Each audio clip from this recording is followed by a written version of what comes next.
Auspician este programa las siguientes empresas.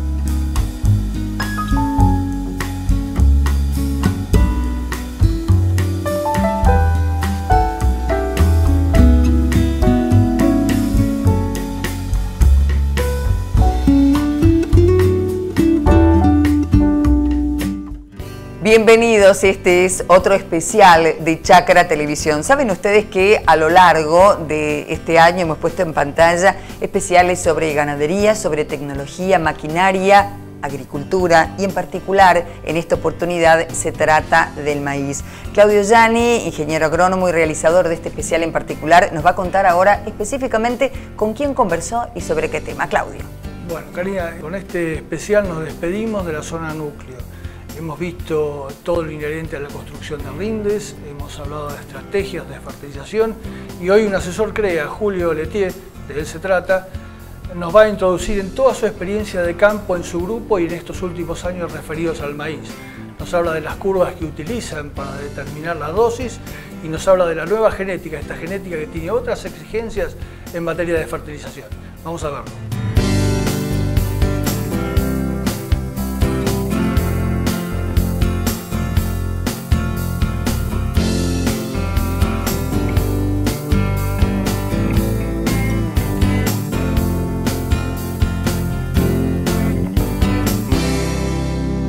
Soy Julio Letier, soy asesor del CREA Seguila Oriental de Norte de Buenos Aires, en la zona Chacabuco, Junín, Chivilcoy, Carmen de Areco.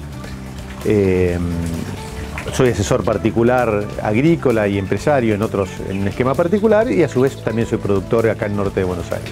En términos productivos el maíz, bueno, ha tenido, primero hay que remarcar un tema de evolución de superficies, ¿no? De una fuertísima retracción que fue creciendo hasta hace 2 campañas, a un resurgimiento en la campaña pasada y una proyección igualmente intensa para este. En lo que hace a mi núcleo de trabajo, en general siempre mantuvimos la rotación en tercios hasta este último deterioro que estoy comentando por una cuestión básicamente de mercado y de precios, donde el maíz bajó un 70% del área. En la campaña pasada recuperó y volvió a estar en el tercio de superficie asignada agrícola y para esta campaña pensamos que se va a mantener en el tercio también.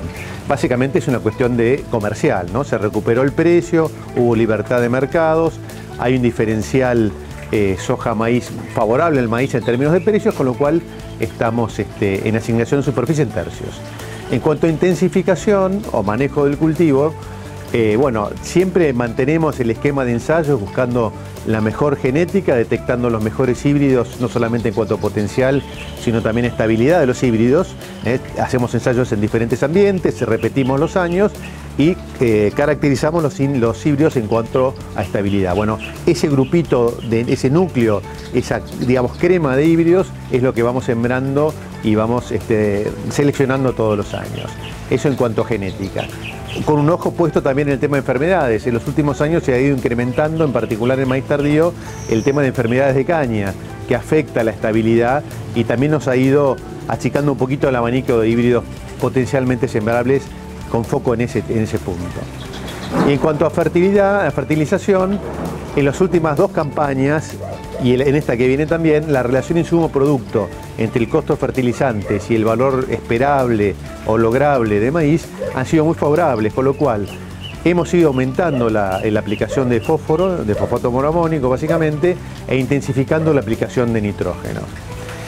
En esto del nitrógeno, lo que hacemos es evaluar muy bien, hacer una diferenciación entre temprano y tardío en primer lugar y después dentro de cada digamos, modo de siembra, viendo muy bien el ambiente y detectando con claridad el ambiente.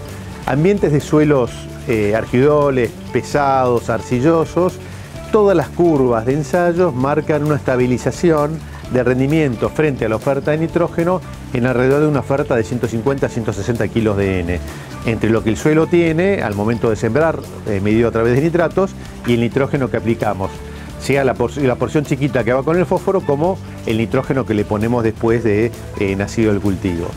Y en general hemos pasado de 150 a 160 y han sido retoques así un poquito más intensos, pero no hemos pasado de esos niveles en cuanto a nitrógeno en esos ambientes que son bastante claros, ¿no? Ahora, cuando vamos a suelos más francos, tipo pludoles, más hacia la zona de Venado Tuerto, hacia Junín, suelos que no tienen limitantes a la infiltración, suelos mucho más sueltos, más profundos, las curvas tienden a quebrarse en los 200 kilos de N. Esta oferta de 200 kilos de N era impensable hace 5 años, hoy con una cuestión de genética y una cuestión de relación insumo-producto favorable, estamos yendo a esos niveles de oferta. Eso en cuanto a maíz temprano y los parámetros que usamos. Agregamos azufre también, básicamente con el nitrógeno, guanazufrado, Solmix, ese tipo de fertilizantes. No estamos usando mayormente mezclas de fósforo y azufre a la siembra, son algo más caras. Sino siempre va una gota de azufre puesta junto con el nitrógeno, que dependerá de la dosis, apuntaremos a 10 kilos de azufre elemento o más, pero eso va asociado a la dosis de nitrógeno, porque van juntos.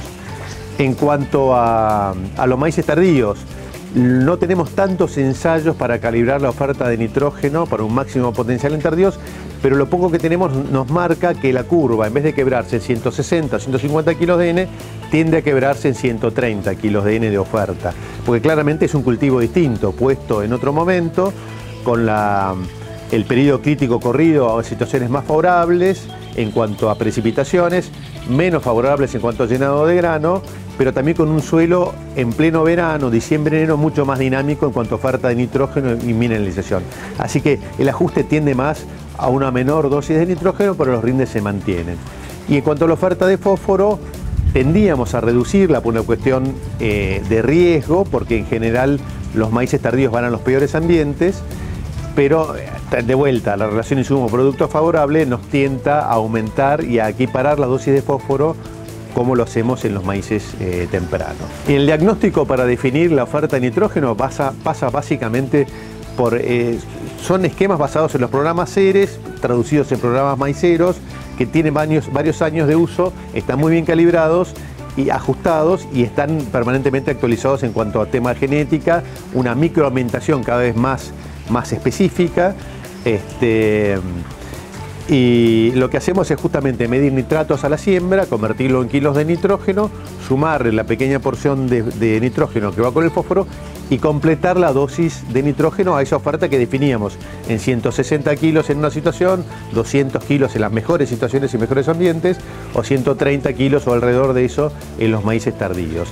¿Puesto cuándo? Y desde que el surco está visible en adelante, dependerá la urgencia si es maíz temprano o tardío. El maíz temprano da siempre tiempo por una cuestión de evolución más tranquilo por menores temperaturas, o más surgidos en el caso de maíz tardío, donde apenas de punta al surco estamos aplicando. Siempre hasta un límite de 6 hojas por una cuestión de demanda del maíz que va a picar en ese momento, y también por desarrollo del maíz para no romper cultivo. Y estamos acompañando, también es importante, el tema de roya en maíz ha estado apareciendo muy intensamente en los últimos 5 años, y la aplicación de fungicidas ha ido creciendo, y en nuestro caso particular supera el 50% del área de maíz de lo que sembramos nosotros, tanto en temprano como en tardío, en roya.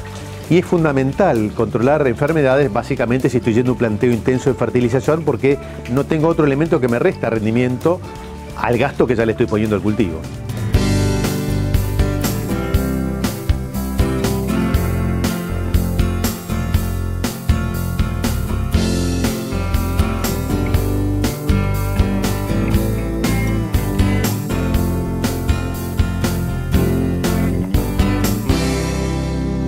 En las curvas que usamos nosotros para definir el nivel de fertilización a aplicar son curvas basadas en modelos de simulación, que simulan el crecimiento del cultivo, simulan la marcha de nitrógeno en el suelo, toman en cuenta 20 o 30 años de datos climáticos, y son curvas basadas en la historia. Si nosotros imagináramos un gráfico en este momento, en un PowerPoint, tendríamos en la base nitrógeno ofrecido en forma creciente entre lo que tiene el suelo al momento de sembrar y lo que yo le voy agregando, y niveles de rendimiento esperados, con diferentes probabilidades. Agronómicamente siempre las curvas de rendimiento son de rendimientos decrecientes, nunca son lineales, sino en la medida que aumento la oferta de nitrógeno, la respuesta individual a cada kilo de N que aplico va disminuyendo cuando la dosis es mayor. Curvas de rendimiento decrecientes, en algún momento se achatan y las respuestas son mínimas. Y ya no tiene sentido agronómico ni económico agregar más nitrógeno porque la respuesta en rendimiento del cultivo va a ser mínima.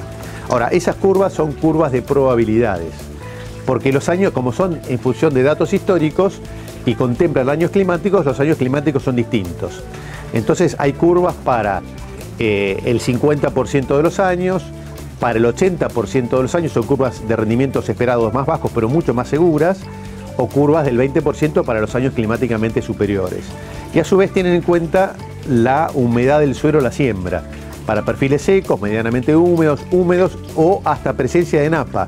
La expectativa de rendimiento cuando arranco con una siembra de maíz con suelo con el perfil seco es una y es más baja, y va subiendo en la medida que el perfil de agua está cargado a la siembra. La máxima curva, donde esperamos los máximos rendimientos, es cuando la napa está a una profundidad capturable por el maíz, porque significa un aporte de humedad superior a lo que da el año y permite tener mayores niveles de rendimientos. Son curvas básicamente basados en la historia y con esos niveles de probabilidad. Depende de las relaciones de precio que yo maneje, yo puedo convertir esas curvas de rendimiento físico en curvas de respuesta económica, que es lo que termina de definir la dosis, la recomendación agronómica puesto en términos económicos. Y siempre son de rendimientos decrecientes, por eso decimos la curva quiebra, es decir, la curva se achata más que quebrarse, pero tomamos un límite. Un límite para nosotros son esos 150, 160 kilos para lo que sería zona Pergamino, digamos, o 200 kilos para lo que sería zona Junín, Alberdi, Venado Tuerto. Conocer cuál va a ser la probabilidad de lluvias durante el cultivo claramente es definitorio. Si yo estoy pensando y tengo un pronóstico cierto y firme de año niño, que son muy buenas lluvias en diciembre, enero, eso lo puedo ir siguiendo permanentemente por un montón de páginas de internet, informes climáticos del INTA y demás. En la medida que avanza el año desde junio, la firmeza o no firmeza año niño o niña se va haciendo cada vez más clara. Si yo tengo disponibilidad de humedad y probabilidad cierta de lluvias para el maíz en el periodo crítico, afirmo la respuesta al nitrógeno que voy a aplicar. Y si es así, puedo hasta bandearme de esos límites de quiebre de curva que hablaba hace un ratito. Me asegura la respuesta al rendimiento. Si es año niña, que donde va a escasear las lluvias, yo tengo ahí dos opciones. O retaseo la dosis, con lo cual puedo llegar a tener algún perjuicio en términos de rendimiento, o directamente cambio el patrón de cultivo y me voy a siembras tardías, para llevar el periodo crítico de diciembre-enero hacia febrero, donde normalmente es más probable, independientemente del año niña, es más probable que llueva en febrero. Ahora, también el año niño en exceso me juega en contra. Hoy, de 2017, agosto de 2017, estamos partiendo con perfiles, dependerá de las zonas, pero en general hipercargados de humedad, donde la menor lluvia sobresatura el perfil y estoy con problemas de encharcamiento. Estamos a fines de agosto, a fines de septiembre ya estamos largando la siembra de los maíces tempranos, y ahí tendré que ver en particular en esta condición cómo está mi lote, si está sobresaturado de humedad, y para eso tengo, aparte de la visualización, tengo herramientas como para satelitales, como para ver cómo está la situación en la zona y en particular del lote. Si llego a estar sobresaturado de humedad, directamente cambio el patrón del cultivo, y si no, porque tengo riesgo de encharcamiento y de pérdida de porcentaje de superficie sembrada, porque el maíz en los estadios iniciales es muy sensible al encharcamiento. Pierdo cultivo, pierdo rentabilidad, me paso directamente a un tardío y repienso la fertilización en esa situación.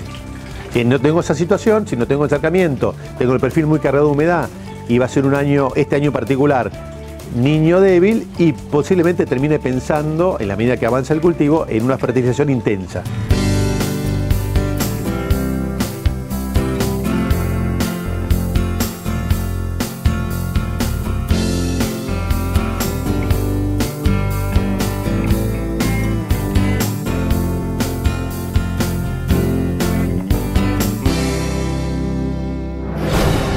Con manos argentinas, desde hace más de 40 años, junto al hombre de campo. Generando trabajo y bienestar por un país mejor. Metalfor, bien argentinos. Desarrollamos nutrientes que la tierra necesita para producir alimentos. Profértil, vida para nuestra tierra. Una nueva impronta con la identidad PLA. Nueva pulverizadora MAP 3. Supera tus expectativas. Historia y crecimiento. Investigación y desarrollo. Nuevas tecnologías. Nuestros clientes, nuestra principal prioridad. Apache. Sabemos de campo. Lo dicho, Claudio puntualizaba la importancia que ha tenido en esta y en la anterior campaña el maíz, lo decía cuando comenzábamos con el primero de estos especiales, pero en este, que ya es el tercero de un ciclo de 6, ha abordado específicamente una temática que ahora seguirá ampliando. Bueno, justamente, Julio, en principio va a hacer hincapié en la relación económica fertilizante-grano, que es muy conveniente y vale la pena reiterarlo. También nos va a hablar del azufre, producto que no es realmente muy caro y que genera muy buenas respuestas. Y por último, entre las cosas a destacar, la importancia del agua, las lluvias, la napa, cómo juegan en la fertilización.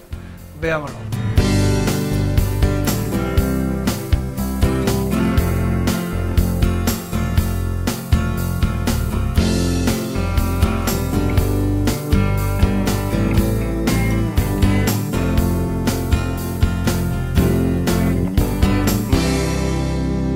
En cuanto a fuentes de nitrógeno, es un poco más cara, las fuentes líquidas son un poco más caras por kilo de nitrógeno que las fuentes sólidas como la urea. La desventaja de la urea debo incorporarla, es de alto riesgo aplicar, sobre todo en los maíces tardíos donde la temperatura es mayor, urea al boleo. El riesgo de volatilización es cierto, por más que hay ureas que vienen con retardadores de los pasajes a nitrato y que dan una autonomía de 15-20 días a la ausencia de lluvias, tiene su riesgo. Cuando meto en la cuenta el costo de aplicación incorporado de una urea contra el costo del fertilizante líquido más caro, pero con una aplicación más barata, los costos se tienden a equiparar. Lo que tiene la aplicación líquida es la exactitud de la aplicación. Yo puedo calibrar exactamente lo que estoy aplicando, no tengo esas ondulaciones que tengo con la aplicación de urea al boleo, y la operatividad clave, sobre todo los maíces tardíos, tiene una capacidad de trabajo muy interesante. El tema de medir el verdor, el índice verde, el nivel de clorofila, el green seeker, todas esas herramientas, nosotros en particular no las usamos. Entiendo que falta calibración para ver, uno compara, el criterio sería, tengo siempre una franja de maíz hipersaturada de nitrógeno y me sirve de testigo por una cuestión de índice verde o de concentración de clorofila con el resto del lote, y por diferencias puedo llegar a compensar la aplicación de nitrógeno para llevarlas al nivel de verdor. Estamos haciendo algunas experiencias, pero todavía eso falta calibrarlo. Hay empresas privadas que brindan el servicio de índice verde. En algunas situaciones, lo hemos hecho ahora con fina, con cebada y con trigo, lo vamos a hacer seguramente con maíz, esa siembra de franjas saturadas de nitrógeno que marcarían una situación de cultivo por índice verde sin falencias, sin deficiencias de nitrógeno, y comparar con el resto del lote. Y como estamos a su vez teniendo mapas de ambientes, por hacer alguna diferenciación con ambiente. El tema es qué criterio uno aplica para cómo saca esas curvas de graduación para decir, frente a esta diferencia de verdor, cuánto nitrógeno aplico. Hay curvas americanas que se están usando, falta calibrarlas, pero todo está, en el caso nuestro, a nivel de experimentación y ver qué respuestas tengo para corregir, porque hay dos criterios. El criterio que usamos nosotros de las curvas tipo maicero, curvas con programas de simulación Ceres, son curvas basadas en datos históricos. Hay ensayos de ajuste, hay datos climáticos, entonces me manejo dentro de un rango de probabilidades. No me permiten ajustar una deficiencia del cultivo porque, por ejemplo, se lavó el nitrógeno que apliqué o lo que fuera, o está tan seco el momento que no alcanzó a pasar a nitratos el cultivo tomarlo. Estas herramientas permitirían un ajuste, pero falta toda la calibración.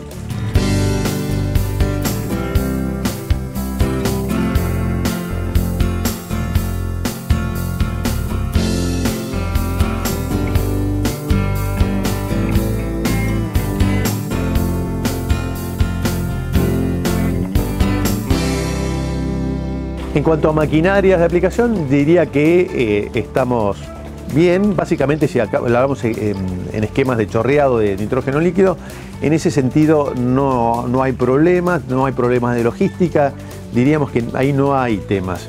Si quisiéramos hacer aplicaciones variables, bueno, no hay, porque ambientamos y tenemos curvas un poco más calibradas en función de aplicación de nitrógeno por ambiente, ahí faltaría cierta aparición, en nuestra zona en particular, en lo que es Pergamino, Rojas, Chacabuco y demás, cierta cantidad de equipos disponibles como para hacer. Tampoco es una inversión tan cara como para pedir al contratista que a la medida que nosotros entremos en ese esquema, el contratista se ayorne. No hay mayores limitantes por ese lado. En cuanto a la aplicación, a la ambientación por un lado y a la aplicación variable de fertilizantes en lo que es norte de Buenos Aires de forma específica, no es tan claro el asunto, ¿no? Todo empezó más hacia el oeste de Buenos Aires, donde los ambientes son muy claros, como básicamente lo que se trata, los lotes variables son generalmente diferentes tipos de suelo, hay lomas arenosas y bajos más planos y más húmedos con una textura un poquito más fina. Es muy clara la ambientación y es muy permanente, es constante el comportamiento de ambos tipos de suelo. Las lomas arenosas son más secas, el nivel de potencial de rendimiento cae, más susceptibles a la sequía, y totalmente el comportamiento contrario de las partes planas, y siempre se comportan igual. La experimentación que hemos hecho en el norte de Buenos Aires no es tan clara. Sí hay situaciones, las situaciones erosionadas sí son claramente de un comportamiento similar, pero lo que son lomas planas y bajos no se comportan siempre del mismo modo. En años secos las lomas planas son de menores rendimientos por una cuestión de sequía, y los bajos más húmedos se comportan con mayor potencial o mayor productividad, y se da la inversa en años húmedos. No está tan claro el asunto de ambientación, y tampoco está tan claro el asunto cuando buscamos calibrar algunas curvas de respuesta a la aplicación de nitrógeno en función de cada ambiente. Estamos en eso, estamos ambientando, estamos haciendo experimentación, todavía no muy claro y no muy decidido, como es sí en la zona oeste, digamos. Había cierta idea de que cultivos bien nutridos eran menos susceptibles a roya. Hemos visto en situaciones bien nutridas, de buena fertilidad y buena aplicación de nitrógeno, ataques de roya que debieron controlarse. Lo que ha habido, me parece, es más que nada un quiebre de resistencias. Híbridos que aparecían al principio de los años como resistentes o más tolerantes a la aparición de roya, en la medida que fueron sembrándose en mayor superficie empezaron a perderla, y hoy estamos indistintamente del híbrido, ya casi no estamos tomando en cuenta la susceptibilidad que marca la bibliografía del híbrido de roya para hacer las aplicaciones. Llegamos al umbral, estamos en un año medianamente húmedo, el cultivo es razonable la potencialidad que presenta, aplicamos. Y aplicamos lo más temprano posible. Desde B6 como muy temprano, normalmente en B8 estamos aplicando por dos motivos. La información que tenemos dice que controles bien tempranos de roya en maíz, bastante antes de floración, tiene más respuesta. Y además nos permite entrar con el equipo terrestre que hace un muy buen mojado, una muy buena calidad de aplicación, y hasta abaratamos el planteo si tenemos que hacer algún repaso con herbicidas. En el maíz en B6 podemos aplicar el fungicida, de esa manera estar cubierto y bajar costos.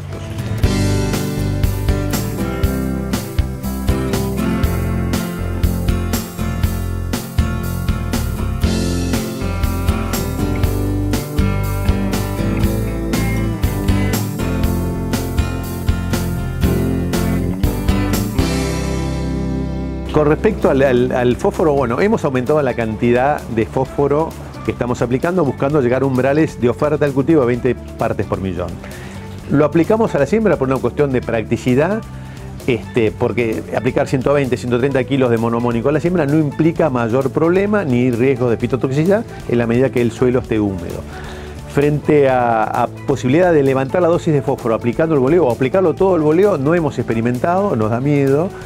Nos gusta que esté al momento, sobre todo en maíces de septiembre, donde el suelo está frío, está húmedo, necesita el fósforo cerca de arrancador. Nos gusta, es una cuestión de criterio y de gustos, ponerlo a la siembra y no hacer aplicaciones al boleo anticipadas.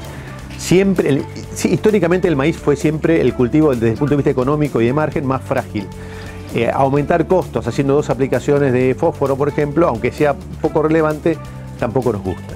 El azufre lo venimos usando ya hace un tiempo, hemos detectado, primero en función de bibliografía, de publicaciones, experimentación del INTA y APRESIT en la zona alrededor de Rosario, en suelos muy chacareados y muy deteriorados en lo físico y en la materia orgánica. Por ensayos de prueba y error lo hemos ido incorporando. Y si va con el nitrógeno, incrementa el costo levemente, pero desde el punto de vista práctico nos permite aplicarlo, es de bajo costo. Y tomando eso como referencia y por el dato de ensayos de prueba y error, la respuesta de 2 o 3 quintales en maíz, lo hemos ido aplicando. Básicamente ha sido ese el proceso.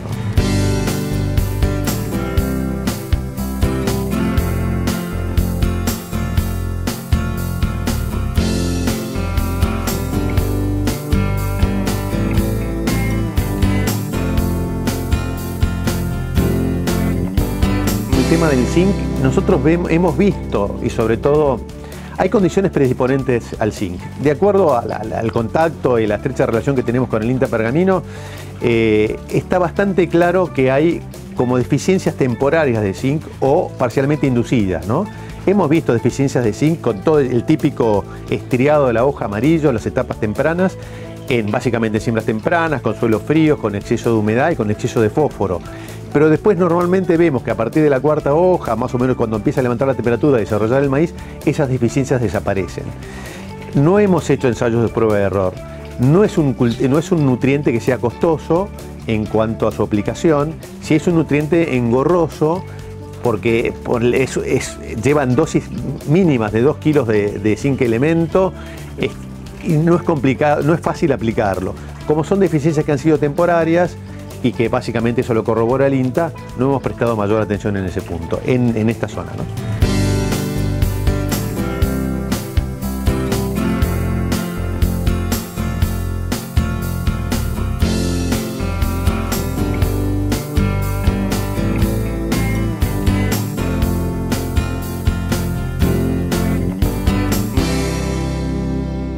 En cuanto a los niveles potenciales de rendimiento, bueno, hay zonas como Pergamino, algunas zonas más planas donde el rendimiento está estancado en los últimos 10 años, podríamos decir, con sus altibajos, ¿no? Años más niños, digamos, más favorables, el rendimiento sube, después bajas, pero no son niveles que en promedio han sido superados.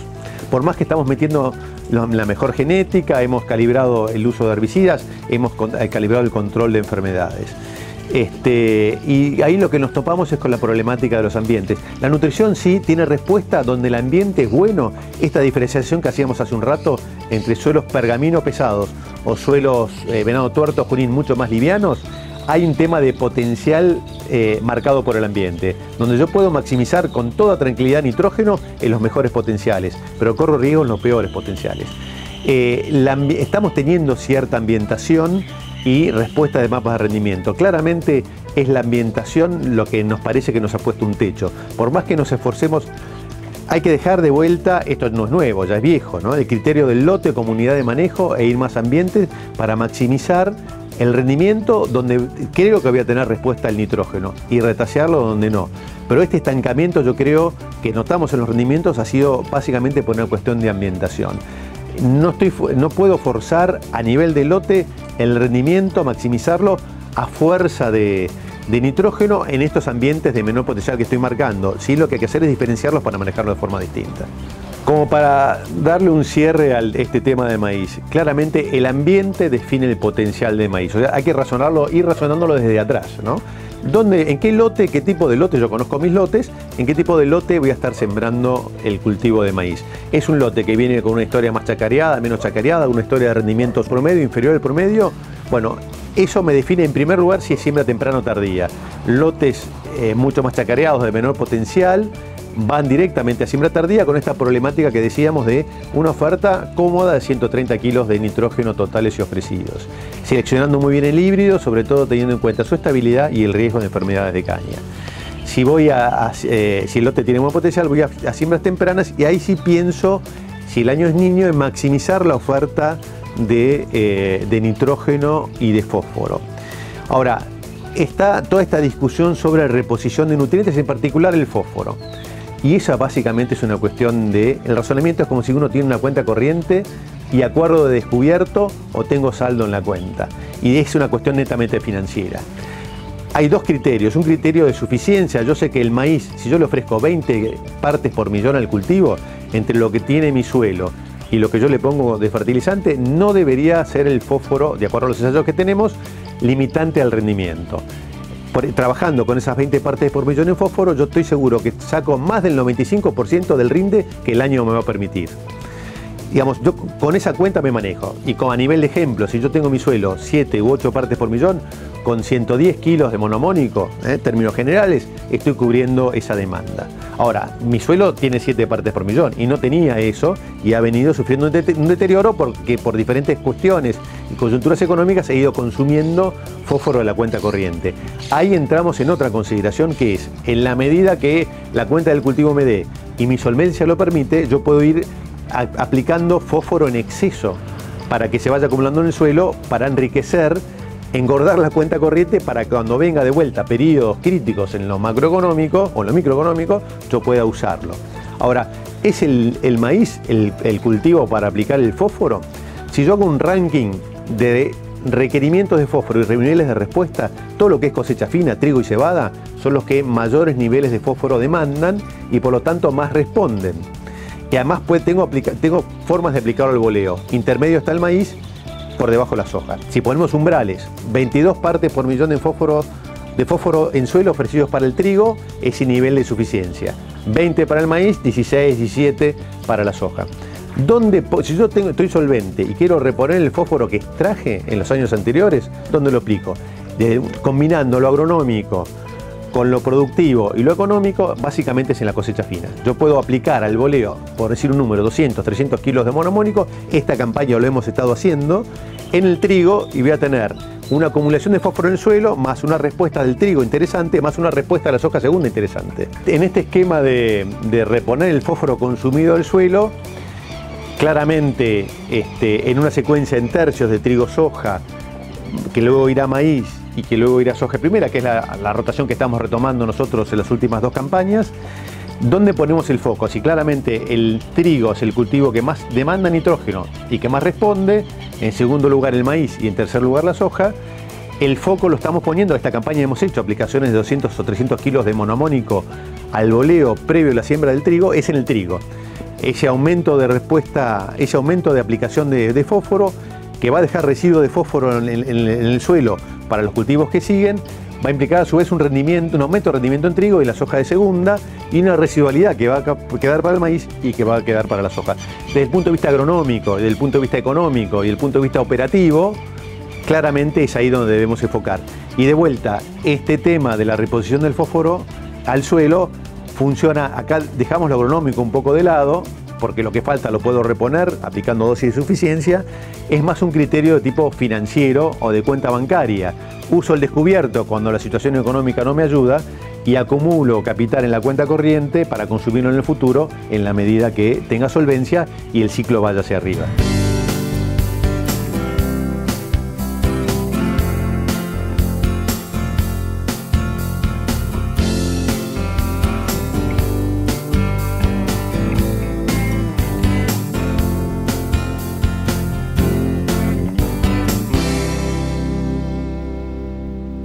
Final para este que es el tercero de los especiales de Chacra Televisión respecto de la temática maíz. Queremos recordarles, como todos los días, que además de poder seguirlos en Chacra Televisión a través de la televisión por cable, pueden ustedes encontrar cada uno de estos especiales en la plataforma de medios Chacra.